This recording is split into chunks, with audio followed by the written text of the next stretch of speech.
C education in Hindi. आज की इस वीडियो में हम डिस्कस करने वाले हैं क्लास 11 के पॉलिटिकल साइंस सब्जेक्ट का एक फाइनल जो पेपर रहेगा आपका किस तरह से आने वाला है वो आज की इस वीडियो में हम डिस्कस करने वाले हैं।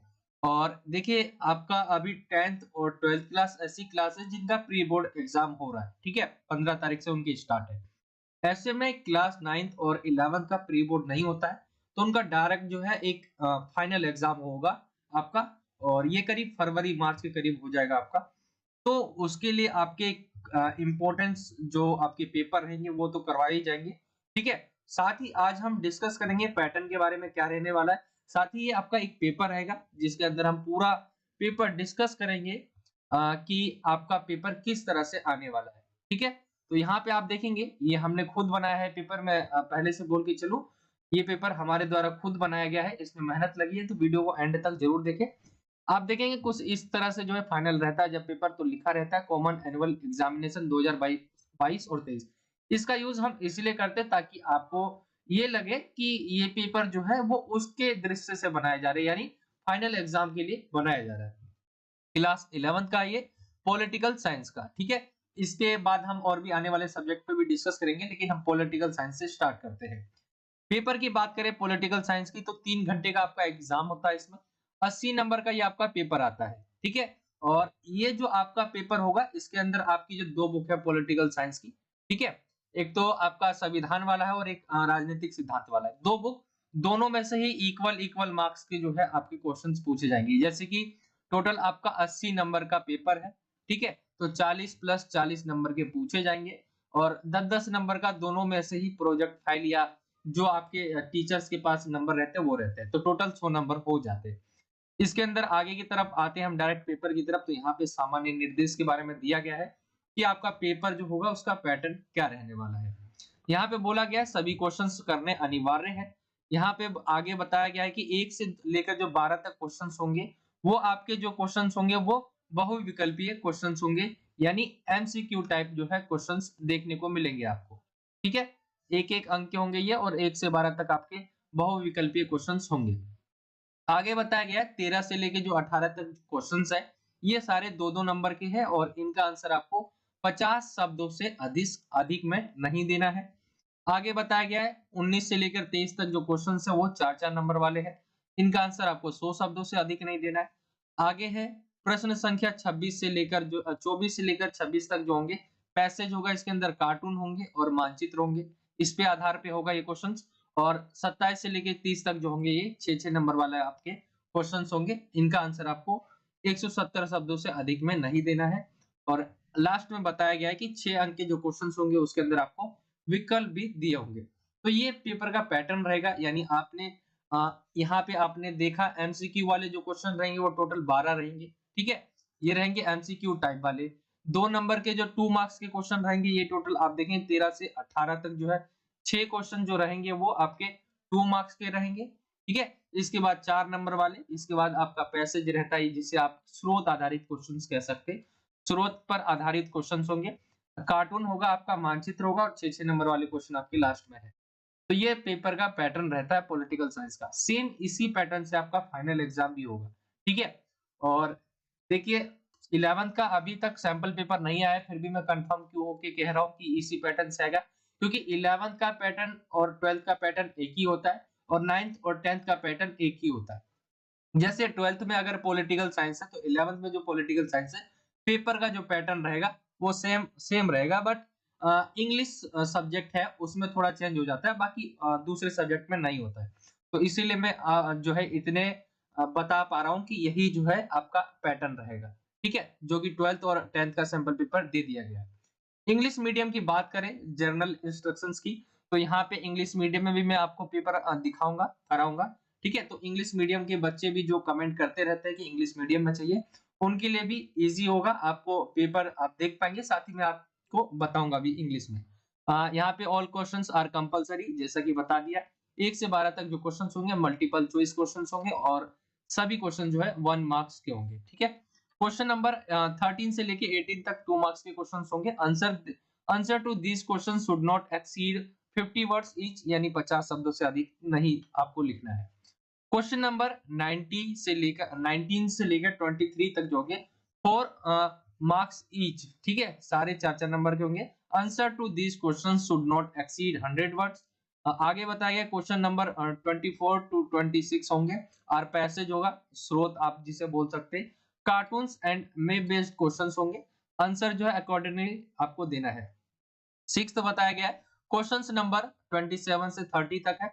Are of 6 marks each. Answer to this question should not exceed 170 words. There last है there is an internal choice in 6 marks questions. देखिए इंग्लिश मीडियम में भी मैं आपको इसलिए बताता हूँ क्योंकि ऐसे भी बच्चे हैं जो इंग्लिश मीडियम के भी है, तो मेरे को दोनों को ही लेके चलना पड़ता है। तो बच्चा ये ना सोचे आप एक चीज को दो बार बता रहे हो, हिंदी मीडियम हो या इंग्लिश मीडियम हो, मेरे को दोनों को अगर कराना है तो मुझे दोनों चीजें ही आपको बतानी पड़ेगी, ठीक है। आइए आगे चलते हैं पेपर की तरफ। यहाँ से आपका पेपर स्टार्ट हो जाता है। सेक्शन ए यहाँ से स्टार्ट है आपका, ठीक है। और इसके अंदर होंगे मल्टीपल चॉइस क्वेश्चंस जो कि टोटल होंगे 12, और ये 12 अंक के होंगे टोटल सेक्शन ए। चलिए यहाँ से क्वेश्चन एक यहाँ से स्टार्ट है आपका।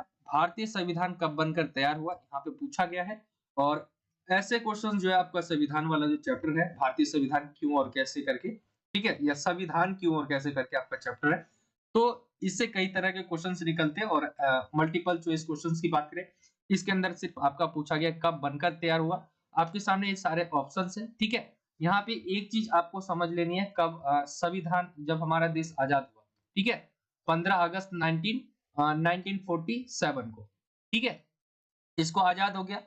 फिर जो है हमने बहुत पहले से, मतलब पहले से हमने संविधान के लिए तैयार हो गए थे, मतलब बनाने के लिए, ठीक है। लेकिन हमारा संविधान जो है बनकर तैयार हो गया था कब, 26 जो है नवंबर को, 26 नवंबर 1949 को बनकर तैयार हो गया। और 26 जनवरी को हमने जो है, ठीक है, 26 जनवरी को हमने 1950 को इसको लागू कर दिया। ये डेट आपको जो है, ये डेट तो आप पहले से आप जानते हैं आजाद के बारे में। ये चीजें आपको पहले जाननी होगी कि यहाँ इस समय क्या हुआ, संविधान जो हमारा बनकर तैयार हो गया, इस समय क्या हुआ, लागू हो गया। हमारा जो संविधान है वो 26 नवंबर 1949 को बनकर तैयार हो गया था, लेकिन 26 जनवरी 1950 को ये लागू हुआ। ये आपका पहला क्वेश्चन था। इंग्लिश मीडियम में देखें तो when was the Indian constitution prepared, ठीक है, तो 26 नवंबर 1949 जो है राइट आंसर हो जाएगा। यहाँ मैंने आपको टिक यहाँ पे बताया नहीं है, यहाँ पे आप देख लेंगे 26 नवंबर 1949 को जो है ये राइट आंसर निकल कर आ जाएगा। आगे यहाँ पे जो है आप यहाँ पे निशान लगा ले। आगे हम आते हैं सेकंड क्वेश्चन पे। सेकंड क्वेश्चन जो है आपसे पूछा गया है, मौलिक अधिकारों के संशोधन में इनमें से कौन सक्षम है। यानी आप देखते होंगे हमारे संविधान में कई सारे जो है मौलिक अधिकार है, ठीक है, कई है, मतलब हमारे पास मौलिक अधिकार है।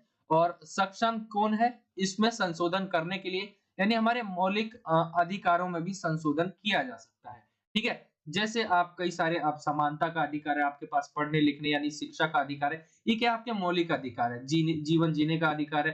तो इन अधिकारों में क्या है, बदलाव कौन कर सकते हैं, संशोधन कौन कर सकते हैं, कि इनके पास ये ताकत है। लोकसभा के पास है, राष्ट्रपति के पास, सर्वोच्च न्यायालय या संसद। तो जैसा कि आपको पता होगा, संविधान में कोई भी चीज संशोधन हो रही हो, ठीक है, कोई भी चीज संशोधन होगा तो उसमें संसद आएगी। संसद आता है इसके अंदर बदलाव करने के लिए। संसद के भी दो आपके जो है होते हैं, एक तो आपका लोकसभा होता है और एक राज्यसभा होता है, ठीक है। लोकसभा, लोकसभा और राज्यसभा ऐसे जान लीजिए। तो इन दोनों में ही आता है, या दोनों में से किसी में एक में आता है, ठीक है। एक में पास हो गया तो फिर वो दूसरे में जाता है, दूसरे में भी पास हो गया तो फिर राष्ट्रपति के पास जाता है। राष्ट्रपति ने जैसे सिग्नेचर कर दिया वैसे ही क्या है, को मतलब ये तो एक संविधान बनने का हो गया, कोई कानून बनने का हो गया। ऐसे ही उसमें भी होता है, संशोधन भी होता है। तो इसके लिए भी आपको कुछ ऐसी ही प्रक्रिया होती है जिससे आपको गुजरना पड़ता है। और संशोधन किसी भी तरह का होना है संविधान में, तो उसके लिए आपको संसद में जो है प्रस्ताव रखना पड़ेगा, ठीक है। तो संसद के पास ये हक होता है। यहाँ पे आप संसद के राइट आंसर यहाँ पे लिखेंगे आप संसद, ठीक है। आगे हम देखते हैं इंग्लिश मीडियम में, यहाँ पे बात करूं मैं तो इंग्लिश मीडियम में बोला गया है, who among the following is competent to amend the fundamental rights, ठीक है। लोकसभा, प्रेसिडेंट, सुप्रीम कोर्ट या पार्लियामेंट। तो राइट आंसर मैंने आपको बता दिया है, डी ऑप्शन जो है राइट आ जाएगा, पार्लियामेंट, ठीक है। आगे हम आते हैं अगले क्वेश्चंस की तरफ। नेक्स्ट क्वेश्चन है आपका, पूछा गया है भारत के प्रथम चुनाव आयुक्त कौन थे? ठीक है, हमारी जब भारत आजाद हो गया था 1947 में, उसके बाद भारत के प्रथम चुनाव आयुक्त कौन थे? आपके सामने ऑप्शन है सुकुमार सेन, मनीष अरोड़ा, सुनील अरोड़ा, ओम प्रकाश।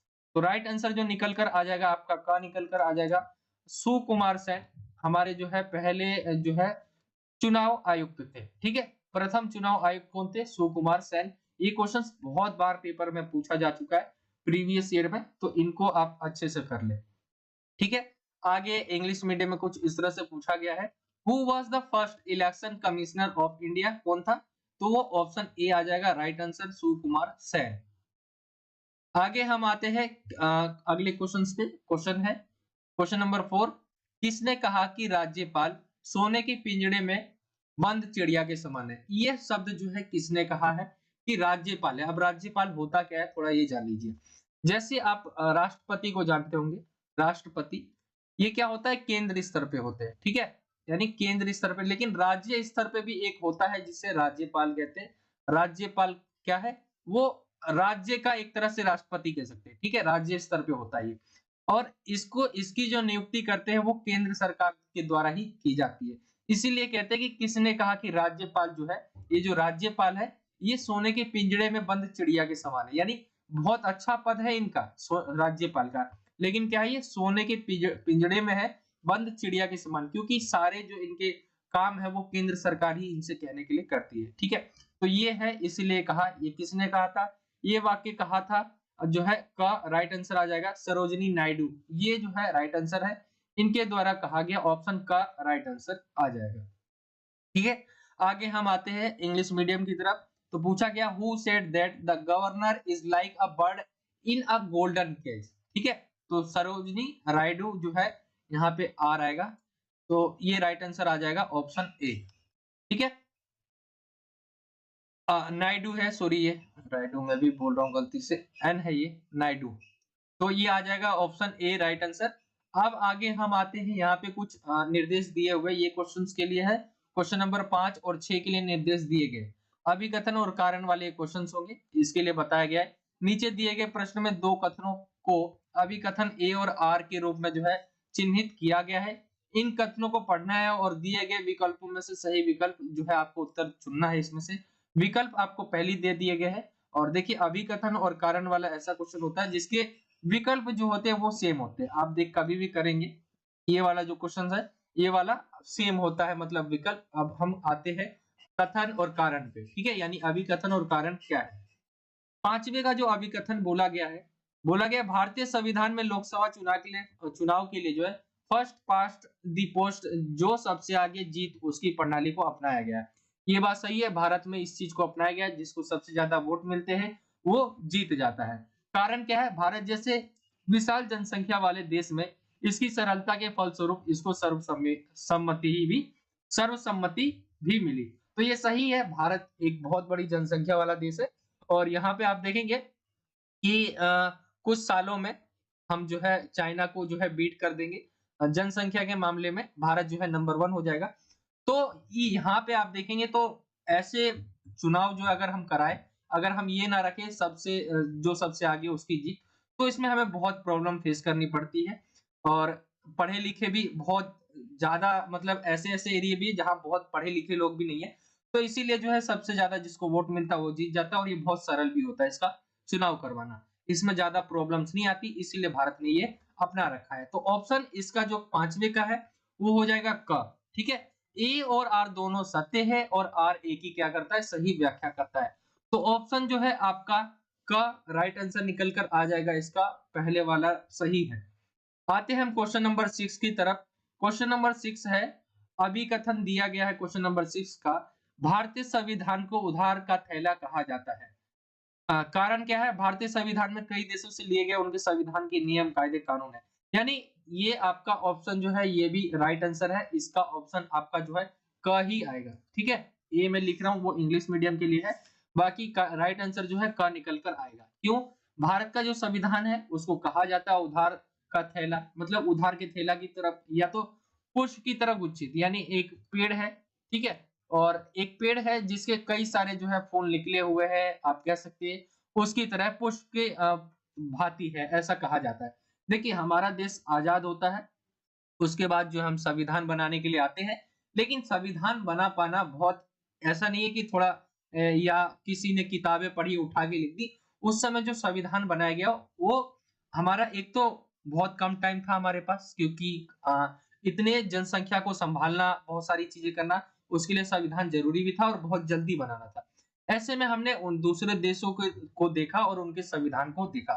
जैसे अमेरिका का संविधान हो गया, ब्रिटेन का हो गया, बहुत सारे देशों के हमने संविधान को देखे और उसमें जो-जो अच्छी चीजें थी, जो-जो हमें लगा कि हमारे लिए सही है, जैसे मौलिक अधिकार हो गए और भी कई सारी चीजें हमने ली है, तो वो दूसरे के संविधान से लिया, यानी दूसरे देश के संविधान से हमने लिया है। तो ये सही है और वहां से हमने कई जो हमें अच्छी लगी वो चीजें हमने अपने संविधान में रख ली। तो ये बात सही है, ऑप्शन जो है का राइट आंसर आ जाएगा 6 का भी। यहाँ पे ऑप्शन नंबर आपका दोनों का ही राइट आंसर निकल कर आ जाएगा। ठीक है, आगे हम आते हैं इंग्लिश मीडियम में। अब कुछ इस तरह से है आपका यहाँ पे, ठीक है। यहाँ पे इंग्लिश मीडियम में आप पढ़ सकते हैं, the first past the post system was adopted in the Indian Constitution for the election to be held on 16 October। यहाँ पे डेट क्यों दी गई है, एक मिनट, यहाँ पे कोई डेट नहीं है, ये गलती से टाइप हो गया है, ठीक है। यहीं पे वही है कि भारत ने अपनाया, सबसे जो जीते सबसे ज्यादा जिसको वोट मिलेगा वो जीत जाएगा, ठीक है। तो ये चीजें अपना रखिए, रीजन ये दे रखा है, in a country with a huge population like India and according to simplicity its culture was also found. तो ये जो है राइट आंसर है, मैं पहले ही आपको बता रखा हूँ। यहाँ पे कुछ सिक्स्थ भी दे रखा है आपका इंग्लिश मीडियम में, आप इसे पढ़ सकते हैं, क्या अभिकथन और कारण है, ठीक है। आगे हम आते हैं क्वेश्चन नंबर 7 की तरफ। क्वेश्चन नंबर जो 7 है वहां पे बोला गया है कि विधानसभा के बारे में पूछा गया है। क्वेश्चन नंबर 7, विधानसभा सदस्यों का निर्वाचन इसकी देखरेख में होता है। किसकी देखरेख में होता है आपको बताना है, ठीक है। और यहाँ पे जो है इसकी की जगह किसकी देखरेख में होता है ये आएगा। किसकी देखरेख में होता है? मुख्यमंत्री है, उच्च न्यायालय है, जिला न्यायालय है, निर्वाचन आयोग है। भारत में जो भी चुनाव होते हैं, ठीक है, भारत में चुनाव होते हैं तो उसकी जिम्मेदारी किसकी होती है? निर्वाचन आयोग की, ठीक है। भारतीय निर्वाचन आयोग या इसकी ही जो है पूरी जिम्मेदारी है कि भारत में चुनाव करवाना। तो राइट आंसर जो है घ निकल कर आ जाएगा। किसकी जिम्मेदारी है? निर्वाचन आयोग की। ऑप्शन घ इज अ राइट आंसर। घ आप ऑप्शन सही कर ले। आगे हम आते हैं क्वेश्चन नंबर 7 की तरफ। क्वेश्चन नंबर 7 है, the assembly is under the sorry, question number जो 7 है वो आपका इंग्लिश मीडियम है, जो ऊपर हिंदी मीडियम मैंने आपको बताया। यहाँ पे पूछा गया the assembly is under the supervision of the members, ठीक है। तो यहाँ पे ऑप्शन दे रखा है, चीफ मिनिस्टर है, हाई कोर्ट है, कोर्ट डिस्ट्रिक्ट है या इलेक्शन कमीशन है। तो राइट आंसर क्या है? ऑप्शन डी राइट आंसर है। आगे हम आते हैं नेक्स्ट क्वेश्चन पे। नेक्स्ट क्वेश्चन है हिंद स्वराज के बारे में पूछा गया। हिंद स्वराज जो पुस्तक है उसके लेखक कौन है? तो जवाहरलाल नेहरू है, जयप्रकाश नारायण, महात्मा गांधी है, डॉक्टर अम्बेडकर। राइट आंसर निकल कर आ जाएगा ऑप्शन जो है ग। महात्मा गांधी जो है इसके लेखक है। इन्होंने ही, महात्मा गांधी जी ने ही जो है हिंद स्वराज नामक जो पुस्तक है वो लिखी है, ठीक है। इंग्लिश मीडियम में कुछ इस तरह से हो जाएगा। और ये हिंद स्वराज की पुस्तक जो है कई बार पूछा गया है कि इसके लेखक कौन है, राइटर कौन है, ठीक है। इंग्लिश मीडियम में देखें तो इंग्लिश मीडियम में बोला गया है, who is the author of the book Hind Swaraj? Jawaharlal Nehru, Jayaprakash Narayan, Mahatma Gandhi, doctor Ambedkar. Mahatma Gandhi option C right answer हो जाएगा। आगे हम आते हैं नेक्स्ट क्वेश्चन पे। नेक्स्ट क्वेश्चन है आपका, पूछा गया है नोवा क्वेश्चन, व्यक्ति पर बाहरी प्रतिबंधों के अभाव को क्या कहेंगे? व्यक्ति है, ठीक है, एक व्यक्ति है, उसके ऊपर क्या है? कोई भी बाहर का जो है प्रभाव नहीं है, यानी कोई बाहर का प्रभाव या प्रेशर नहीं है, तो उसको क्या बोलेंगे? उसको क्या बोलेंगे? स्वतंत्र, ठीक है, या स्वतंत्रता। तो राइट आंसर क्या आ जाएगा? स्वतंत्रता राइट आंसर निकल कर आ जाएगा। समानता गलत है, सामाजिक न्याय अधिकार नहीं होगा। राइट आंसर जो निकल कर आ जाएगा वो आपका स्वतंत्रता आ जाएगा, क्योंकि किसी भी प्रकार का उसको बाहरी प्रतिबंध नहीं है, ठीक है। अभाव मतलब होता है नहीं होना, ठीक है, या अभाव कमी आप कह सकते हैं, अभाव को कमी कह सकते हैं, ना होना कह सकते हैं, ठीक है, ये आ जाएगा। इंग्लिश मीडियम में देखें तो what is absence of external restrictions on the individual called, ठीक है, equality, freedom, social justice, right. तो ऑप्शन जो है बी आ जाएगा, फ्रीडम जो है इसका राइट आंसर आ जाएगा। आते हैं हम क्वेश्चन नंबर 10 की तरफ। क्वेश्चन नंबर 10 है, कौन सी सरकार व्यक्ति स्वतंत्रता पर कम से कम प्रतिबंध लगाती है? कौन सी सरकार? आपके सामने कई सारे ऑप्शन है। लोकतांत्रिक सरकार, लोकतांत्रिक सरकार में ये होता है कि लोग जो है अपने जो अपने लीडर को चुनते हैं, ठीक है, और ये किनके द्वारा चुना जाता है? लोगों के द्वारा, ठीक है, अपना एक लीडर को चुनते हैं एक साथ ये सारे। उपनिवेशवादी सरकार वो होती है जिसके ऊपर ये तो लीडर को चुन रहे हैं, लेकिन इसमें क्या होता है कि कोई और, या आप इसे इससे एग्जांपल कर सकते हैं कि हमारा 1947 से पहले हम गुलाम थे, ठीक है, तो हमारे यहाँ जो भी सरकार थी क्या थी? उपनिवेशवादी, यानी दूसरे देश ने हमें गुलाम बना रखा था और वहां जो भी सरकार थी वो इसके द्वारा ही, जो इसके कहने पे ही रूल करती थी। एक होता है साम्यवादी सरकार, साम्यवादी सरकार जैसे रूस की सरकार, ठीक है, रूस में किस प्रकार की है? तो वो है साम्यवादी, यहाँ पे सरकार का ही सब कुछ होता है। साम्यवादी सरकार। एक होता है फाशीवादी सरकार, इसके अंदर आप समझ सकते हैं कि वो बहुत ज्यादा ही खराब इसको कहा जाता है, ऐसी सरकार जो जुल्म ये सारी चीजों में आ जाती है। मैं आपको ये बता रहा हूँ कि सरकार व्यक्ति पर कौन सी सरकार जो है व्यक्ति पर कम से कम प्रतिबंध लगाती है, तो ऐसे में राइट आंसर आ जाएगा लोकतांत्रिक सरकार। लोकतांत्रिक सरकार क्यों लगाएगी? रीजन क्या है? तो देखिए, लोकतांत्रिक सरकार के मतलब कम प्रतिबंध लगाने के बहुत सारे रीजन हो सकते हैं, जिसमें एक है आपका कि लोगों लोगों के द्वारा ही जो अपने नेता होते हैं उनको चुना जाता है, तो ये राइट आंसर निकल कर आ जाएगा। ठीक है, आगे हम आते हैं नेक्स्ट क्वेश्चंस की तरफ। नेक्स्ट क्वेश्चन हम देख लेते हैं। क्वेश्चन नंबर जो 10 है आपका पूछा गया है, क्वेश्चन नंबर 10 इंग्लिश मीडियम में जो पूछा गया, which government impose the least restrictions on individual liberty, ठीक है, लिबर्टी। तो ये क्या है? डेमोक्रेटिक गवर्नमेंट, ठीक है, कॉलोनियल गवर्नमेंट, कम्युनिस्ट गवर्नमेंट या फेसिस्ट गवर्नमेंट। तो ये आ जाएगा आपका राइट आंसर, जैसा कि मैंने आपको बता रखा है, ए ऑप्शन जो है राइट निकल कर आ जाएगा, डेमोक्रेटिक गवर्नमेंट। आगे हम आते हैं क्वेश्चन नंबर 11वें की तरफ। क्वेश्चन नंबर जो 11वां है, बोला गया है कानून के समक्ष समानता, यानी कानून के समक्ष होता है सामने, कानून के सामने समानता का अधिकार निम्न में से कौन सा है? ठीक है, राजनीतिक अधिकार है, नागरिक अधिकार है, सामाजिक अधिकार है, प्राकृतिक अधिकार है। तो ये अधिकार जो होता है ये नागरिक अधिकार होता है, ये नागरिक के पास होता है। का ऑप्शन जो है राइट आंसर आ जाएगा। सभी नागरिकों को क्या है? कानून के समक्ष समानता है, ठीक है, ये राइट आंसर आ जाएगा क्वेश्चन नंबर 11वें का। इंग्लिश मीडियम में बात करें तो English medium, who has the right to equality before law, political right, civil right, social right या नेचुरल राइट आएगा, ठीक है। तो यहाँ पे ऑप्शन बी जो है इसका राइट आंसर निकल कर आ जाएगा, सिविल राइट है, नागरिकता का अधिकार है, ये आ जाएगा, नागरिक अधिकार है।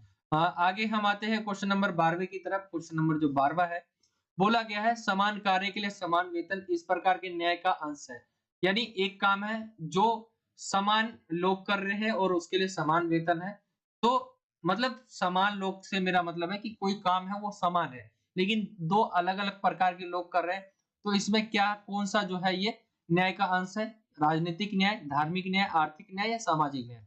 तो ये निकल कर आ जाएगा आर्थिक न्याय, क्योंकि कोई भी दो व्यक्ति हो लेकिन काम एक ही है, जैसे जैसे एक मिस्त्री होता है जिसका घर बनाने का काम है, ठीक है, तो वो ईंटें जोड़ता है, लेकिन उसमें बहुत सारे अलग अलग हो सकता है कि उसको दिहाड़ी मिले, लेकिन एक जैसा जब काम होता है तो एक जैसे पैसे मिलने चाहिए। ये क्या है? समान कार्य के लिए समान वेतन है।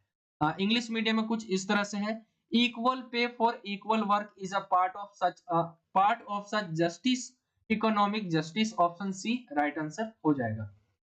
तो यहाँ 1 से लेके अभी तक 12 तक जो आपने क्वेश्चंस देखे, ये सभी वे क्वेश्चंस थे जो आपके मल्टीपल चॉइस क्वेश्चन थे, और इसके अंदर मैंने वैसे क्वेश्चंस ले रखे हैं जो बहुत बार क्वेश्चन पूछे गए। ये क्वेश्चंस वो है जो प्रीवियस ईयर में जो है ज्यादा बार आए हैं, ठीक है, और जो मेरे को बहुत ज्यादा इंपॉर्टेंट लगे हैं वो मैंने यहाँ पे लिए हैं। तो ये आपका जो है सेक्शन ए कुछ इस तरह से कंप्लीट हो जाता है। आई होप आप समझ गए होंगे यहाँ तक, और आगे हम आते हैं अब सेक्शन बी की तरफ। सेक्शन बी आपका यहाँ से स्टार्ट हो जाता है। सेक्शन बी में जो क्वेश्चंस होंगे very short answer type questions होंगे, और ये 2 मार्क्स क्वेश्चंस होंगे, ठीक है, 2-2 नंबर के क्वेश्चंस होंगे। आइए क्वेश्चन नंबर 13 की तरफ आते हैं। क्वेश्चन नंबर 13 है, संविधान क्यों महत्वपूर्ण है, यानी इंपॉर्टेंस क्या है संविधान की आपको बताना है।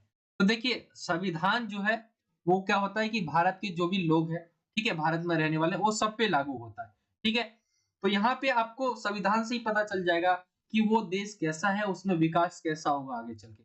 देखिए हमारे संविधान, जो भारतीय संविधान की बात कर रहे हो, तो वह क्या है, समाज के सदस्यों में एक न्यूनतम समन्वय और विश्वास बनाने में महत्वपूर्ण भूमिका निभाते हैं। क्यों? क्योंकि यहाँ पे किसी भी प्रकार का भेदभाव संविधान के अंदर ही नहीं है, ठीक है। संविधान एक होता है ना कि आप कोर्ट में जा सकते हैं, अगर आपके साथ भेदभाव होता है तो ये सारी चीजें हैं हमारे पास, ठीक है। आप कोई भी हमारे देश में प्रधानमंत्री बन सकता है, कोई भी कुछ भी बन सकता है, उसके ऊपर निर्भर करता है कि वो क्या बनना चाहता है, ठीक है। और यहाँ पे किसी भी तरह का भेदभाव नहीं है, कोई भेदभाव होता है तो आप डायरेक्ट जो है कोर्ट पहुंच सकते हैं, ठीक है। तो ये क्या है कि एक संविधान रहता है तो उससे क्या है, जो लोग उसे फॉलो करते हैं उसके अंदर एक विश्वास रहता है, ठीक है। एक न्यूनतम समन्वय यानी मिलाप रहता है और विश्वास बना रहता है, जो एक बहुत अच्छे समाज के और साथ ही जो है देश के लिए बहुत अच्छा होता है। इसलिए संविधान किसी भी देश के लिए बहुत ही ज्यादा जरूरी होता है, ठीक है। संविधान की इंपॉर्टेंस पूछी गई थी 2 नंबर में, आप कोई 2 पॉइंट लिख सकते हैं। इंग्लिश मीडियम में बात करें हम, इंग्लिश मीडियम में कहा गया है कि व्हाई कॉन्स्टिट्यूशन इज इम्पोर्टेंट, तो they play an important role in creating a minimum coordination and trust among, ठीक है। कोऑर्डिनेशन और trust among the members of the society, यानी सोसाइटी के जो मेंबर्स होते हैं उनके ऊपर एक तो उनका ट्रस्ट बढ़ता है और कोऑर्डिनेशन यानी साथ सबका होता है, ठीक है। So the constitution is a very important for any country. तो आपका इंग्लिश मीडियम में कुछ इस तरह से हो जाएगा। आगे हम आते हैं नेक्स्ट क्वेश्चंस की तरफ। नेक्स्ट क्वेश्चन है आपका क्वेश्चन नंबर 14। ये है आपका अधिकारों के घोषणा पत्र से आप क्या समझते हैं। तो यहाँ ये क्वेश्चंस बहुत बार पूछा जा चुका है, तो ध्यान से समझिए कि हमारा जो संविधान है, ठीक है, हमारा जो कॉन्स्टिट्यूशन है, ये संविधान है हमारा, ठीक है। यहाँ पे मैं संविधान लिख देता हूँ। अब एक किसी भी देश का ऐसा संविधान जिसके अंदर क्या है, लोगों के जो भी अधिकार होंगे वो संविधान में लिख दिए जाए। तो हमारे संविधान में क्या है, हमारे अधिकार लिखे हुए हैं कि हमारे कौन-कौन से अधिकार हैं हमारे। तो क्या है कि अधिकतर लोकतांत्रिक देशों में नागरिकों के अधिकारों को क्या है, संविधान में सूचीबद्ध कर दिया जाता है। ऐसी सूची को अधिकारों का घोषणा पत्र कहते हैं। अब ये भारत में है, भारत में आपको अपने अधिकार जानने, आप संविधान खोलिए, वहां पे आपके अधिकार जो है मिल जाएंगे आपको। तो ये क्या है, संविधान में सूचीबद्ध है, यानी लिखा हुआ है, आप कभी भी जाके उसे देख सकते हैं। तो ये क्या है, अधिकारों का घोषणा पत्र। इंग्लिश मीडियम में कुछ इस तरह से है, what do you understand by the declaration of a right.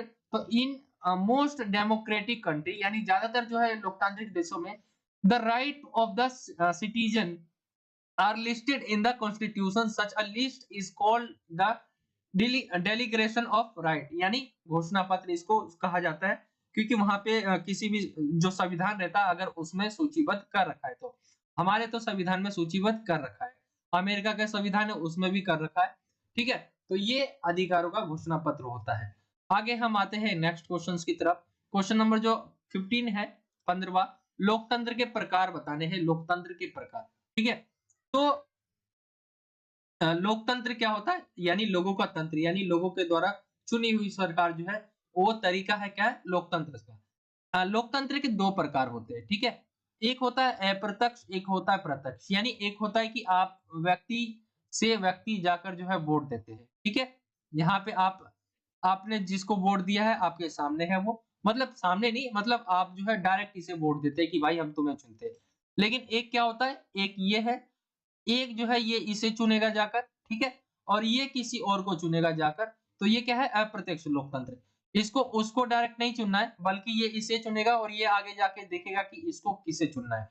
तो ये क्या है, अप्रत्यक्ष लोकतंत्र। तो 2 प्रकार के लोकतंत्र है, एक प्रत्यक्ष है, एक अप्रत्यक्ष है। यहाँ पे हम दोनों को ही देख लेते हैं एक बार। प्रत्यक्ष लोकतंत्र में नागरिक रोजमर्रा के फैसले और सरकार चलाने में क्या है, सीधा भाग लेता है। और यहाँ पे जो वोट दिए जाते हैं, आप एग्जाम्पल के लिए समझ सकते हैं, जैसे पुराने समय में प्राचीन यूनान हो गया, वहां पर हाथ उठाकर जो है वोट दिया जाता था, मतलब ऐसा है। और ग्राम सभा चुनाव आप यहाँ का देख सकते हैं, जहाँ पे डायरेक्ट जो है वोटिंग होती है, ठीक है। अप्रत्यक्ष लोकतंत्र में जनता अपने प्रतिनिधि भेजकर जो है सरकार की कार्यवाहियों में भाग लेती है, ठीक है। यानी अपने जनता क्या है, ये जनता है, जनता ने जो है अपना एक प्रतिनिधि चुना, ठीक है, यहाँ पे प्रतिनिधि चुना, और ये जो है इसको, इस प्रतिनिधि को जनता भेज रही है कि आगे जाके तुम चुनो कि क्या सही है। तो ये आपका जो है जनता अपने प्रतिनिधि भेजकर सरकार की कार्यवाहियों में भाग लेती है, जैसे भारत और इंग्लैंड में होता है। तो ये हो जाएगा 15वां क्वेश्चन। इंग्लिश मीडियम में बात करें, state the types of democracy, direct democracy और इनडायरेक्ट डेमोक्रेसी। डायरेक्ट में क्या है, citizens participate directly in day to day decisions and running of government.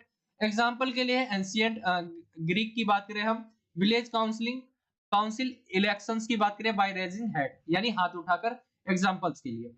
Indirect democracy में क्या होता है, people participate in the proceeding of the government by sending their representative, ठीक है, लाइक इंडिया और इंग्लैंड में ये होता है। तो ये हो जाएगा आपका 15वां क्वेश्चन इंग्लिश मीडियम में। आई होप आप समझ गए होंगे यहाँ तक, ये आपका 15वां क्वेश्चन था। आगे हम आते हैं नेक्स्ट क्वेश्चन की तरफ। नेक्स्ट है आपका 16वां क्वेश्चन, व्यक्तिगत स्वतंत्रता से आप क्या समझते हैं? तो स्वतंत्रता है, उसके भी कई प्रकार होते हैं स्वतंत्रता के, जिसमें व्यक्तिगत होता है, ठीक है, व्यक्तिगत हो जाता है, प्राकृतिक होता है, राजनीतिक होता है, बहुत सारे प्रकार होते हैं। यहाँ पे व्यक्तिगत पूछा गया आपसे। व्यक्तिगत में क्या है, सभी में निजी मामले हैं मेरे, तो उसमें मैं अपने जो है विकल्प चुन सकता हूँ, मेरे पास ये स्वतंत्रता है। जीवन की सुरक्षा तो सब में, प्राकृतिक स्वतंत्रता में भी आती है जीवन की सुरक्षा, ठीक है, या जीने का अधिकार एक तरह से कह सकते हैं, और विचार अभिव्यक्ति तथा आस्था की स्वतंत्रता। तो ये 3 मैंने लिख रखे क्योंकि ये ज्यादा बड़ा नहीं है, 2 नंबर के क्वेश्चन है, मैंने 3 पॉइंट आपको बता दिए। व्यक्तिगत स्वतंत्रता, एक बात ये आपको जरूर नोट कर लेना है कि स्वतंत्रता वाले चैप्टर में से आपके जो ये 4 प्रकार के स्वतंत्रता है, कई सारे स्वतंत्रता है कई प्रकार की, उसमें से एक ना एक जरूर आने वाला है, तो उसको आप जो है रेडी कर ले, ज्यादा मुश्किल नहीं है, इजी है, ठीक है। इंग्लिश मीडियम में देखें हम, what do you understand by personal liberty, freedom of choice in personal matters, ठीक है, फ्रीडम ऑफ चॉइस है पर्सनल मैटर में, सेफ्टी ऑफ लाइफ है, और freedom to thought expression and belief, ठीक है। तो ये राइट आंसर आ जाएगा इंग्लिश मीडियम में।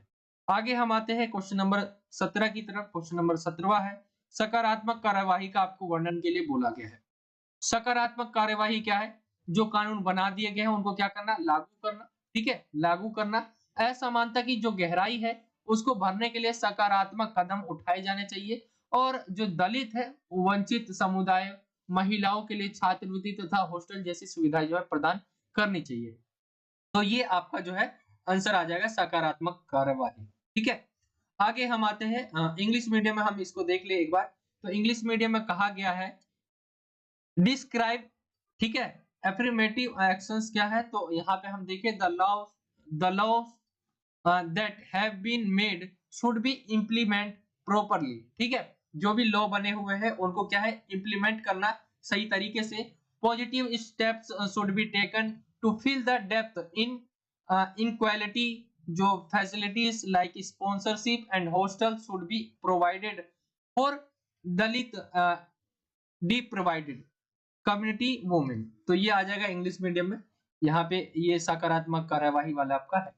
आगे हम आते हैं नेक्स्ट क्वेश्चन पे।